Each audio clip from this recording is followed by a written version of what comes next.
2026 সালের বিধানসভা নির্বাচনকে সামনে রেখে দক্ষিণ 24 পরগনার কাকদ্বীপ বিধানসভা কেন্দ্রে শাসক দলের নির্বাচনী প্রচার ক্রমশ তীব্র আকার নিচ্ছে।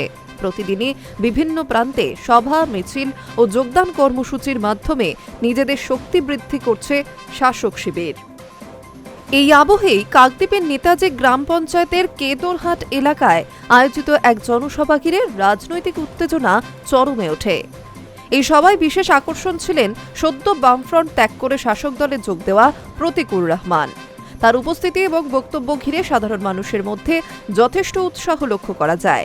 মঞ্চ থেকে বক্তব্য রাখতে গিয়ে প্রতীকুর রহমান সরাসরি আক্রমণ করেন বামফ্রন্টের দীর্ঘ 34 বছরের শাসনকালকে।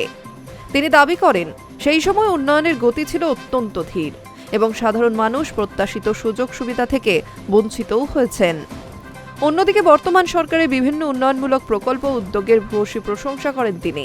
তার বক্তব্যে উঠে আসে, রাজ্যের উন্নয়নের এই ধারা বজায় রাখতে হলে মুখ্যমন্ত্রী মমতা বন্দ্যোপাধ্যায়ের হাত আরও শক্ত করা অত্যন্ত জরুরি। তিনি বলেন, উন্নয়নকে এগিয়ে নিয়ে যেতে গেলে সবাইকে একসঙ্গে কাজ করতে হবে এবং শাসক দলের পাশে থাকতে হবে।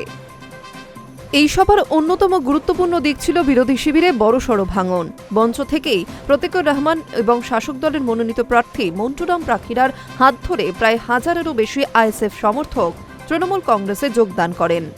এই যোগদান কর্মসূচিকে ঘিরে এলাকায় ব্যাপক চর্চাও শুরু হয়েছে। রাজনৈতিক মহলের মতে এই ঘটনা কাকদ্বীপের নির্বাচনী সমীকরণে বড়সড় প্রভাব ফেলতে পারে। স্থানীয় সূত্রে জানা গিয়েছে, নেতাজি অঞ্চল থেকে কার্যত আইএসএফ এর সংগঠন ভেঙে পড়ার পরিস্থিতি তৈরি হচ্ছে। একসময় যাদের সক্রিয় উপস্থিতি ছিল, সেই দল থেকেই এত সংখ্যক কর্মী সমর্থকের দল বদল শাসক দলের সংগঠনকে আরও মজবুত করবে বলেই মনে করা হচ্ছে। সভায় স্থানীয় নেতৃত্বের পাশাপাশি বিপুল সংখ্যক সাধারণ মানুষের উপস্থিতিও চোখে পড়ার মতো ছিল।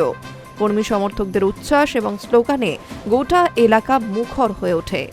শাসক দলের পক্ষ থেকে এই সমাবেশকে আসন্ন নির্বাচনের আগে শক্তি প্রদর্শনের একটি বড় মঞ্চ হিসেবেই দেখা হচ্ছে। সব মিলিয়ে কাকদ্বীপের এই নির্বাচনী সভা শুধু রাজনৈতিক বক্তব্যেই সীমাবদ্ধ থাকেনি, বরং দলবদল ও জনসমর্থনের দিক থেকেও তা বিশেষ তাৎপর্য বহন করে চলেছে। এখন দেখার, এই গতি ধরে রেখে শাসক দল নির্বাচনে কতটা প্রভাব বিস্তার করতে পারে। Hi news network.